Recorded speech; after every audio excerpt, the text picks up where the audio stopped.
What if I told you everything you've been taught about confidence is wrong? Yeah, I'm serious. Forget the Instagram quotes. Forget the fake it till you make it clichés. Here's the truth. Confidence isn't a magical personality trait. It's not something you're born with, and it's definitely not about pretending you have it all figured out. Real confidence is built brick by brick. It's a process, not a personality. It's about taking action before you feel ready. It's about failing forward without letting it break you. It's about surrounding yourself with people who lift you higher, not people who quietly root for your downfall. It's not about walking into a room and acting like you're the smartest person there. It's about showing up as yourself, owning your imperfections, and doing the work again and again. And here's the part no one tells you. Some of the steps that will get you there, they will challenge you. They will stretch you. They might even offend you a little. And that's a good thing. Because if you want real confidence, you have to get real about what's been holding you back. So, ready to shake up how you see yourself? Let's dive into the first big shift. 1. Stop comparing yourself to others. All right, let's get brutally honest. This one's going to hit home for almost everyone watching. You're scrolling through Instagram, and there's Karen with her perfect beach body, posing under some magical sunset, captioning it with #blessed. Swipe again.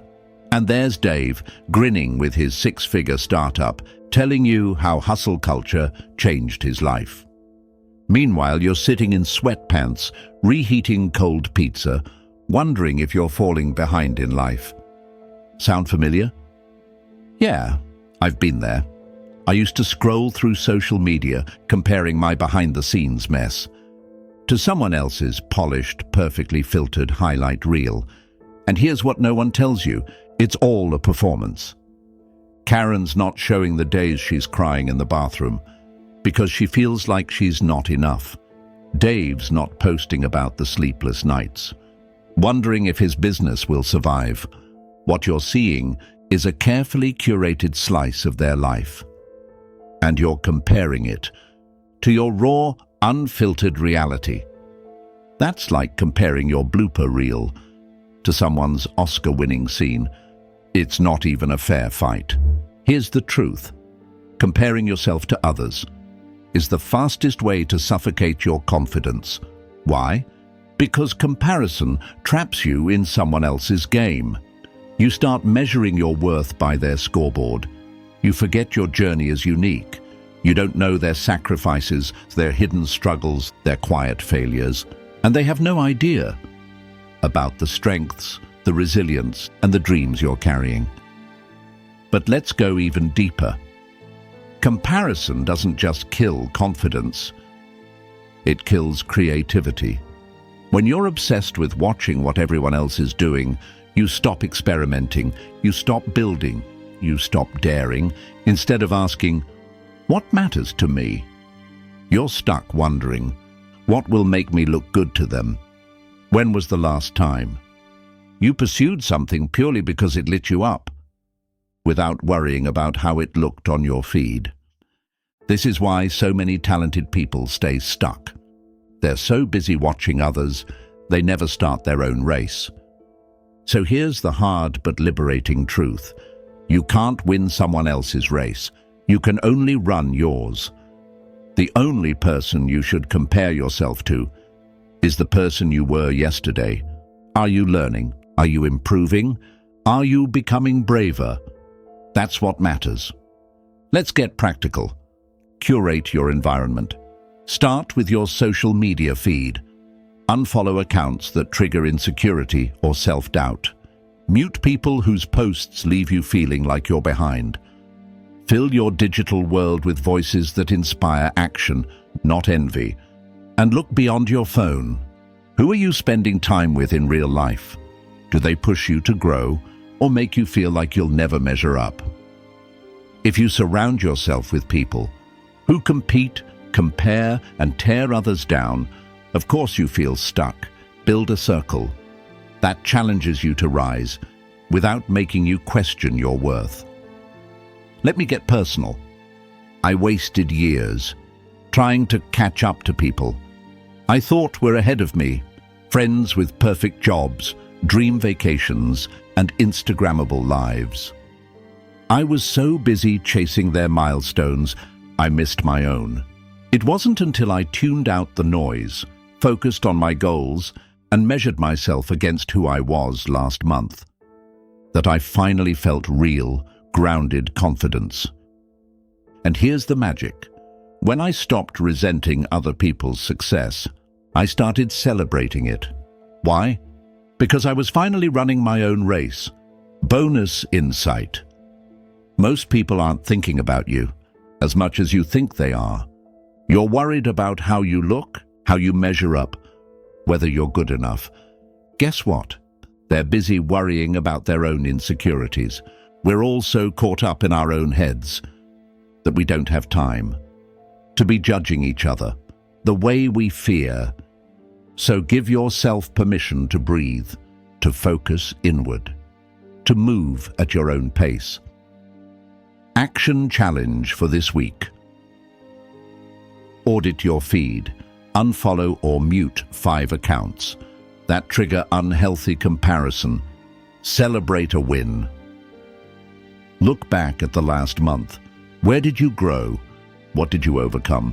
Refocus your race. Write down one goal that's purely yours, not because it impresses anyone, but because it excites you. Final punchline for this section. Comparison is the thief of joy and the assassin of growth. Now, even if you stop comparing, there's something just as toxic lurking around you, and it's coming from the people you know. 2. Cut off toxic people. Let's stop pretending. If you want to build real confidence, you cannot keep toxic people in your life. I'm not talking about tough love or friends who challenge you to grow.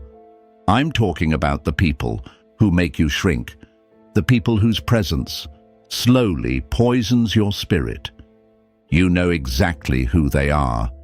It's the friend who makes you the punchline of every joke, then says, "Relax, I'm just kidding."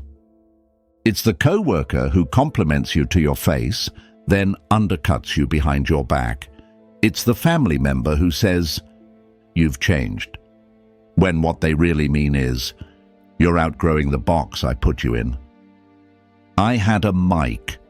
Mike was magnetic, fun at first, but every time I walked away from a conversation with him, I felt drained, small, second-guessing myself.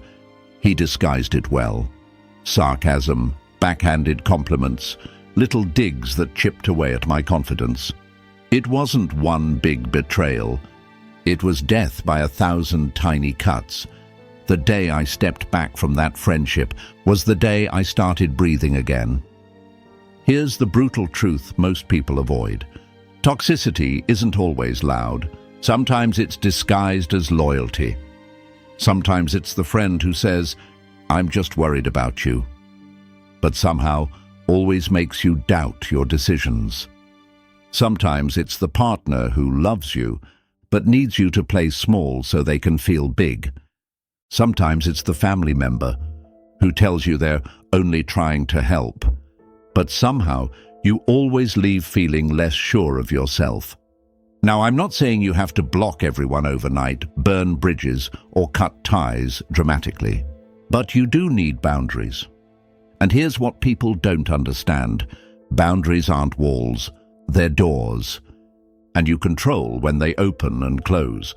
Boundaries sound like, "Thanks, but I can't engage with this right now." "I care about you, but I need space today." "I'm focusing on something important, and I can't be available for this conversation." If they respect you, they'll respect the line. If they push harder, They just revealed exactly why you needed it. Your environment shapes your mindset. It's impossible to bloom in poisoned soil. If you surround yourself with complainers, you'll shrink. If you surround yourself with doubters, you'll hesitate. If you surround yourself with people who quietly resent your growth, you'll self-sabotage just to keep the peace. Confidence needs air, light, and space to expand, and toxic relationships suffocate all three. Here's something most people don't tell you. You don't just lose confidence when people tear you down. You lose it when you stay quiet about it. The moment you tolerate toxicity, you tell yourself, maybe this is all I deserve. The day you set a boundary, you send yourself a new message: I'm worthy of peace, and I will protect it. So here's your challenge. Identify one toxic influence in your life. Not 5, not 10, just one. The person who leaves you doubting yourself. Set one boundary. Not out of anger, but out of self-respect. Watch the reaction. The right people step up, the wrong people step away. Either way, you win. And if you're worried about loneliness, hear this. Temporary loneliness is a small price to pay for permanent self-respect. When you clear space, the right people have room to show up. But even with the right people around you, confidence can't grow unless you're willing to use one tool most of us avoid. 3. Speak up, even when you're scared. Let's get one thing straight. If you don't speak up, you don't just risk being overlooked. You guarantee it. And no, silence doesn't make you more likable or easygoing. It makes you invisible. We think we're keeping the peace by staying quiet. But here's the truth. Silence doesn't keep the peace. It keeps you trapped. I used to be a master at staying quiet. In meetings, I'd nod politely, even when I had an idea that could save the project. With friends, I'd laugh off things that upset me, because I didn't want to seem too sensitive. In relationships, I'd swallow my needs, to avoid conflict. Why? Because I believed the lie so many of us believe: if I stay small, I'll stay safe. But here's what no one warns you about. When you stay small, you shrink your own self-respect. And without self-respect, confidence can't survive. Let me take you to the moment everything shifted for me. There was this meeting at work. The team was nodding along on a project plan that I knew was heading for disaster. My heart was pounding, my mouth went dry, and the mental tug-of-war started. Stay quiet or speak up. Finally, I blurted out, actually, I don't think this will work, and here's why. The room froze. For 5 agonizing seconds, no one said a word. Then something amazing happened. People leaned in. They asked questions. The plan changed. And it got better. Here's the deeper truth. Small acts of courage compound into unshakable confidence. We think confidence comes from massive, movie-worthy moments. But in real life, it's built in tiny, everyday choices. It's raising your hand in class, even when your heart's racing. It's telling a friend, actually, that joke crossed a line. It's asking for what you want, even if you fear rejection. Every time you do this, you send yourself a powerful message: my voice matters. And every time you don't, you send the opposite message. Here's a tip most people overlook. Practice in low-stakes places. You don't need to start by challenging your boss or confronting your partner mid-argument. Start small. Ask a question at the coffee shop when they get your order wrong. Share your opinion in a group chat, even if no one asked. Express a preference. I'd rather go to this restaurant tonight. It might feel trivial, but every one of these micro moments trains your brain to trust your own voice. Let's get brutally honest. If you stay silent, people will assume you have nothing to say, not because they're evil, because you've taught them that. Your silence shapes their expectations. Want to change it? Break the pattern. And if you're scared of being wrong, good. Being wrong means you're playing in the real world, not just living in your head. People respect someone who's willing to be part of the conversation, even if they stumble way more than they respect the person who hides in fear of messing up. Here's what I want you to do this week. Pick one low-stakes situation. Maybe at work, maybe at home, maybe with friends. Say one thing you'd normally hold back, an idea, an opinion, a boundary. Notice how it feels. Yes, you'll feel nervous. Yes, your heart will race. But right behind that discomfort is a surge of self-respect. That will stick with you. Here's the bonus insight. When you speak up, you don't just empower yourself. You give others permission to do the same. Your courage creates a ripple effect. You change the energy of the room. You open the door for better ideas, more honesty, and deeper connection. Final punchline. If you want to matter, you have to take up space. Nobody hands you a spotlight. You have to step into it. And here's where most people stop. But if you want next-level confidence, you have to embrace the one thing we've been taught to fear. 4. Fail a lot. Let's get something clear. If you want to become confident, you can't just tolerate failure. You have to invite it in, shake its hand, and let it teach you. Because here's the part no one tells you. Failure isn't the opposite of confidence. It's the training ground for it.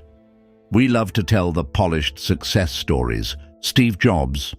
We remember the iPhone, not the fact that he was fired from Apple. Oprah. We see the media empire, not the moment she was told she was unfit for TV. J.K. Rowling. We see Harry Potter not the 12 rejection letters, the single mom on welfare, the manuscripts gathering dust. And here's the kicker. They didn't become confident after they succeeded. They became confident because they failed, got back up, and kept swinging. I had my own faceplant moment. I launched my first business thinking, I'm about to change the world. What happened? I lost clients. I drained my savings. I ended up back at my parents' place, wondering if I was just another person, with big dreams and no results. But here's what's wild. It didn't break me. It broke my illusion that I needed to be perfect, to be worthy. And once the illusion shattered, I was free, free to risk, free to try again, free to detach my self-worth from any one outcome. Here's where most people go wrong. They wait for some perfect moment to test themselves. They think failure has to be epic, a big launch, a giant risk, a do-or-die leap. But the real magic is in micro-fails, giving a messy presentation instead of waiting until it's flawless, posting your first video.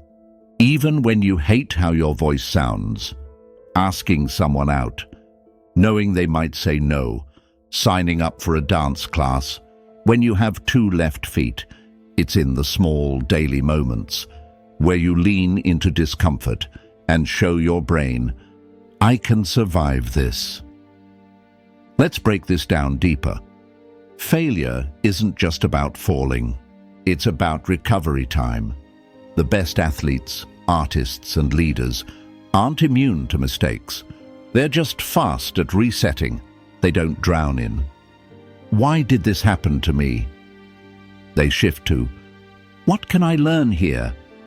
They don't crumble under, I messed up, I'm a failure.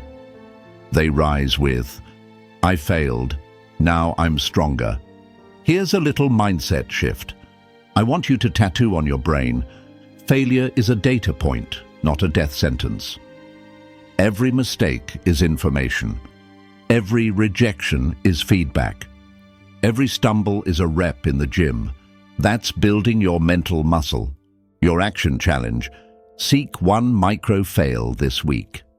Pitch a crazy idea at work. Try something creative you've been scared of. Volunteer for something you don't feel ready for. When it flops, because some of it will, don't spiral, celebrate. Say out loud, "This is the cost of growth, and I'm willing to pay it." Here's the deeper punchline. The goal isn't to live a life without falling. It's to live a life where falling doesn't paralyze you. The most confident people you know aren't flawless, they're just fearless in the face of falling, because they know the only difference between the confident and the stuck isn't talent, luck, or genius. It's recovery speed. Let me leave you with this. When you fail, and you will, don't ask, "Why me?" Ask, "What next?" Because every stumble, every rejection, every almost moment is just another rep in the gym of resilience. And when you stack enough reps, confidence stops being a performance. It becomes your default setting. Now, even if you're ready to fail forward, none of this sticks if you're stuck in the wrong environment. Make bold moves now. All right, let's land this plane. Here's what I want you to walk away with. Confidence isn't magic. It's not luck. It's not something reserved for special people. It's a formula dash, and you've just learned it. Confidence equals action plus failure plus authenticity plus the right circle. It's taking the shot before you feel ready. It's falling flat on your face, getting up and going again. It's speaking up even when your voice shakes. And it's surrounding yourself with people who push you to rise, not pull you to shrink. But here's the hard truth. None of this matters if you don't start today, not someday, not when you feel ready. Here's your challenge. Drop a comment below. What's one bold move you will make this week to level up your confidence? What fear are you done letting run your life? Don't keep it in your head. Put it in writing, because the moment you speak it out loud, you begin to own it. Share this video with a friend, a sibling, or a teammate who's been stuck on the sidelines. Someone you know has more in them, but just needs that push, because we rise faster when we rise together. And if this hit you in the gut today, don't just hit like. Smash that like button.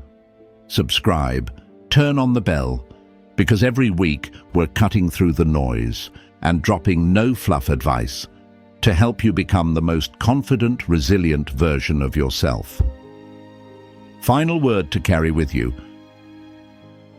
Confidence isn't a destination, it's a practice. And yours? It starts today. You don't need to wait. You don't need permission. You don't need perfection. You just need to begin. So go, make the move. And when you do, come back here and tell me all about it. I'll be here, cheering you on,